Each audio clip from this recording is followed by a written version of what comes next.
नमस्कार, news flash के खास कार्यक्रम न्यूज़ रूम में आपका स्वागत है। मैं हूं ब्रजेश व्यास और मेरे सहयोगी दुर्गेश भटनागर। न्यूज़ रूम में हम बात करते हैं उन मुद्दों की जो मुद्दे इन दिनों छाए हुए हैं, उन राजनीतिक समीकरणों की, उन भाषणों की, उन विवादों की जो आप सुनना चाहते हैं, उनके बारे में जानना चाहते हैं। पर्दे के पीछे की कहानी पर रोशनी किस तरह से हम डाल सकते हैं।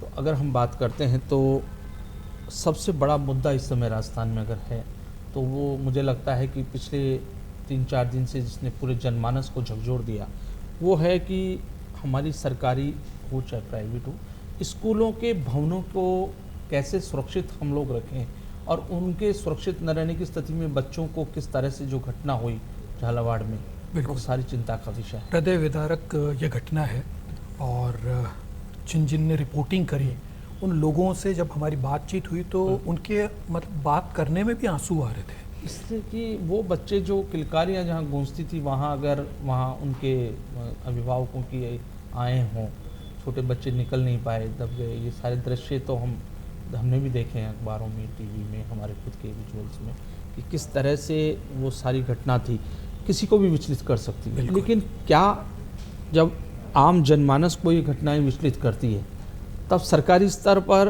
वहाँ इन भवनों के निर्माण में, इनके अपग्रेडेशन में, इनके देखरेख में, इनके रखरखाव में जो प्रक्रिया है, क्या वो प्रक्रिया उन अफसरों की टेबल से जब गुजरती है तब उनको आज विचलन महसूस नहीं हो रहा?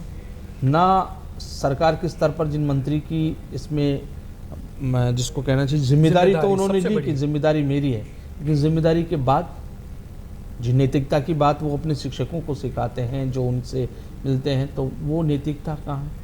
बिल्कुल, देखिए बहुत ज़रूरी है कि हम हमारी जिम्मेदारियों पर खरे उतरें और अमूमन ये देखा गया है कि चीज़ें टाल दी जाती हैं।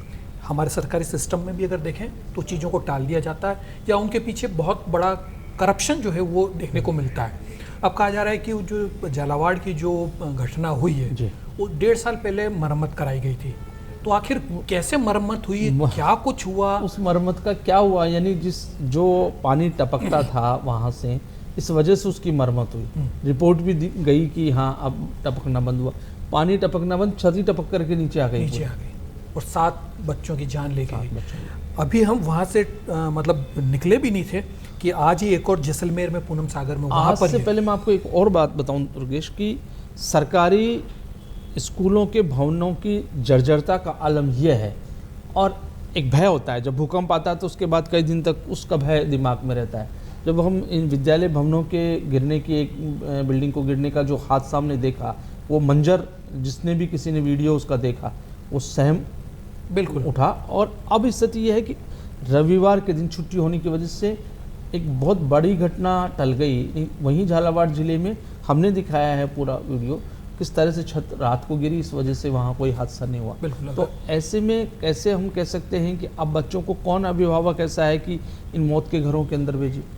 एक तरफ तो सरकार चाहती है कि बच्चों के नामांकन बढ़े, बच्चों के वहाँ पर बहुत सारे एडमिशन्स हों, प्राइवेट स्कूलों के बजाय सरकारी स्कूलों में, लेकिन मूलभूत सुविधा कुछ नहीं। बात आपने बहुत उठाई जो काम की है वो ये है कि क्या ये प्रक्रियाएं यूं ही चलती रहेगी? बड़ा फंड बजट में था, मंत्री जी ने कहा कि हमारे पास फंड था, तो फंड लगा क्यों नहीं उसका इन सब भवनों के अंदर जहाँ जहाँ कमियाँ थी, जो वहाँ की जो स्थानीय कमेटियाँ हैं उसकी देखरेख की, उनकी रिकमेंडेशंस आगे क्यों नहीं बढ़ी? कौन लोग जिम्मेदार थे? केवल एक वहाँ के प्रिंसिपल को, वहाँ के जिला शिक्षा अधिकारी को या जिनके खिलाफ भी कार्रवाई, उनको तीसरी कर लेना कार्रवाई करके, वो नहीं, बड़े स्तर पर आखिरकार प्रक्रिया को क्यों नहीं बदला जाता? वही सबसे बड़ी बात यही है कि प्रक्रिया बदलना बहुत ज़रूरी है। जो वहाँ का इम्प्लीमेंटेशन है उसकी मॉनिटरिंग बहुत ज़रूरी है। अगर 1.5 साल पहले अगर उसका अगर वो रखरखाव किया गया था, मरम्मत की गई थी, तो क्वेश्चन मार्क होना चाहिए कि आखिर क्या ऐसा हुआ, क्या उसमें करप्शन लिप्त था, इसी वजह से 1.5 साल तक भी उन्हें टिक पाई। और अगर इस तरीके के अगर स्कूल्स हैं, इस तरीके के अगर भवन हैं, इस तरीके के क्लासरूम्स हैं, तो उनको जो मॉनिटरिंग करनी चाहिए कि कौन कौन ऐसी स्थिति में उसको गिरा के वापस से बनाया जाना चाहिए। अब आनंद फानन में सरकार जो है वो करती है कि एक नोटिफिकेशन जारी कर देती है, जो एमएलए फंड है, जो एमपी फंड है, उससे अब उसका पैसा जो है वो इन जर्जर इमारतों पर लगाया जाएगा उसके बाद। लेकिन अब इम्पॉर्टेंट ये है कि उन जर्जर इमारतों की मरम्मत ज़रूरी है या उनको गिरा के नए तरीके से बनाने की जरूरत है। फिर कहीं वही 2 साल जो यहाँ हुआ उस तरह की घटनाएं फिर हो कि केवल पैसा खर्च कर देना मकसद नहीं होना चाहिए। बिल्कुल, मकसद है कि क्या हम बच्चों की सुरक्षा को सुनिश्चित कर रहे हैं, ये बड़ा मुद्दा बिल्कुल, है। बिल्कुल। और वो तभी है जब कोई भी अधिकारी संवेदनशीलता के साथ उस मुद्दे से जुड़ेगा।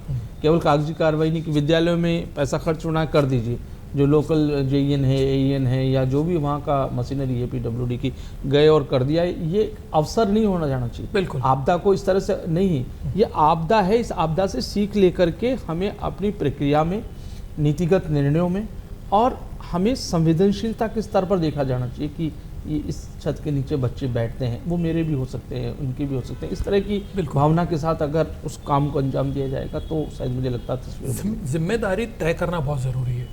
जो भी अधिकारी हैं या जो भी उस रिलेटेड उससे लोग हैं, उनकी जिम्मेदारी तय करना जरूरी है। अभी होता ये है कि उस टाइम जो भी जिम्मेदार था उसके ऊपर क्वेश्चन मार्क नहीं होता। तो ज़रूरत इस बात की कि अगर उसके कार्यकाल में अगर कुछ चीज़ हुई तो उसकी जिम्मेदारी उसकी होनी चाहिए, उसकी जवाबदेही उसकी होनी चाहिए। जब तक हम जवाबदेही और जिम्मेदारी तय नहीं करेंगे तब तक ये चीज़ें इस तरीके से ही होती जाएगी और हमको इस तरीके के और भी देखने पड़ेंगे। अभी बरसात और फिर रेड अलर्ट, तो स्कूलों में पानी भरा है, कहीं कुछ है, तो ये सारी चीज़ अब मुझे लगता है एक अभियान के तौर पर इसे लेना चाहिए सरकार को और ये देखना चाहिए, क्योंकि हमारे पास भी जिस तरह से खबरें आ रही है, अब हर गांव से ये खबरें आ रही है कि स्कूल जर्जर है, स्कूल की इमारत जर्जर है, तस्वीरों से पता भी लगता है। तो सरकार को भी ये पता होगा, जब मीडिया के नाते हमारे रिपोर्टर्स हमें खबरें भेज रहे हैं तो हमें ये भी पता है कि सरकार के स्तर पर भी स्थानीय अधिकारियों को, नोडल अधिकारियों को, सबको ये चीज़ पता होगी, संज्ञान में होगा कि उनके अधीन जितने विद्यालय हैं उनके भवनों की स्थिति क्या है और वहाँ किस तरह से तत्काल उनको हम लोग एक सुरक्षा सुनिश्चित कर सकते हैं। बिल्कुल, बिल्कुल। एक और बड़ा मुद्दा जो आज छाया रहा दिन भर, वो था सरकार की ओर से ऑपरेशन सिंदूर पर जवाब। बिल्कुल, आप समझ गए होंगे कि राजनाथ सिंह हमारे जो रक्षा मंत्री हैं, उन्होंने किस तरह से बयान दिया और उसके बाद किस तरह से पूरा माहौल गर्मा गया संसद का। तो बिल्कुल, संसद को 2 बार जो है वो स्थगित करना पड़ा। शुरुआत जैसे हुई उसके बाद, क्योंकि 2 बजे से टाइम तय था कि भाई हम ऑपरेशन सिंदूर के ऊपर सरकार अपना जवाब पेश करेगी, उसके ऊपर चर्चा होगी और अपर सदन में भी चर्चा होगी। लेकिन उससे पहले बिहार के वोटर वेरिफिकेशन को लेकर एकदम हंगामा किया। उसको लेकर जो है ओम बिरला लोकसभा अध्यक्ष, उन्होंने भी नाराज़गी जताई कि जिस तरीके से चीज़ें की जा रही है वो ठीक नहीं है विपक्ष की तरफ से। खैर, बड़ा मुद्दा जो था वो ऑपरेशन सिंदूर था। ऑपरेशन सिंदूर में जिस तरीके से विपक्ष चाहता था कि सरकार इस पर जवाब दे, बताए कि क्या हुआ और हमारा कितना नुकसान हुआ। उनका शुरू से जोर ये है कि नुकसान हमारा कितना हुआ। जिस तरीके से सोशल मीडिया में या और मीडिया के अंदर जिस तरीके से बातें आई कि 5 हमारे राफेल गिरा दिए गए, इस तरीके की बातें आई, तो इसके ऊपर राजनाथ सिंह ने साफ तौर पर कहा कि हमारा लक्ष्य क्या था और हमें क्या वो लक्ष्य प्राप्त हुआ या नहीं हुआ। उन्होंने साफ कहा कि हमारा जो परिणाम था वो हमने देख लिया कि वो ठीक था, हमारा लक्ष्य जो है वो हमने प्राप्त किया।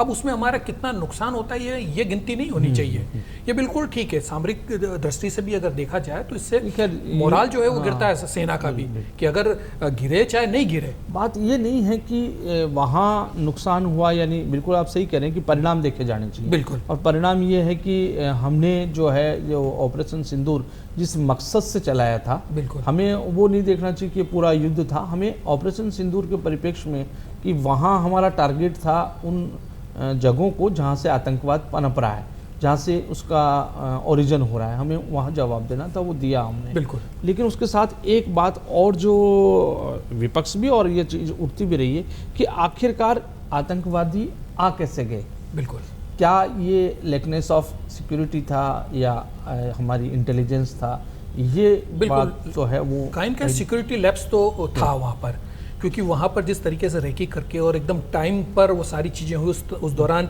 जम्मू कश्मीर की पुलिस वहाँ पर मौजूद नहीं थी, सिक्योरिटी गार्ड्स वहाँ पर मौजूद नहीं थे, और ये सारा सब कुछ रेकी करके यही लेकुनास को तो देख के और आतंकी अपना काम करते हैं। तो ये तो माना जाना ही चाहिए क्योंकि सिक्योरिटी लैप्स तो वहाँ था, लेकिन जो क्रिया हुई उसकी प्रतिक्रिया क्या की।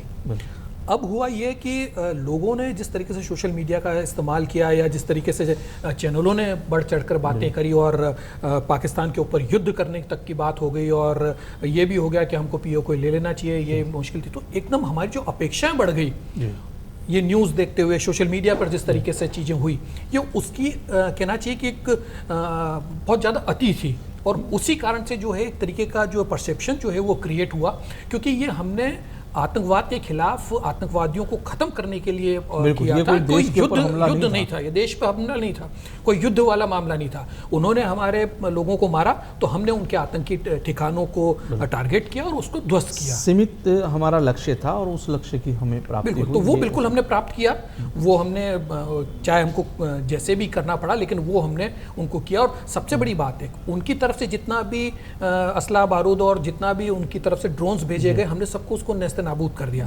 हमारे किसी शहर के अंदर कोई कैजुअलिटी नहीं हुई है, कोई बड़ा जो है वो नुकसान नहीं देखने को मिला। तो हमने जिस लक्ष्य को साधा था वो लक्ष्य हमने प्राप्त किया, यही बात उन्होंने कही है आज। बहरहाल आज के यही थे प्रमुख मुद्दे। कल फिर हाजिर होंगे कुछ नए समाचार, नए मुद्दों के साथ। नमस्कार।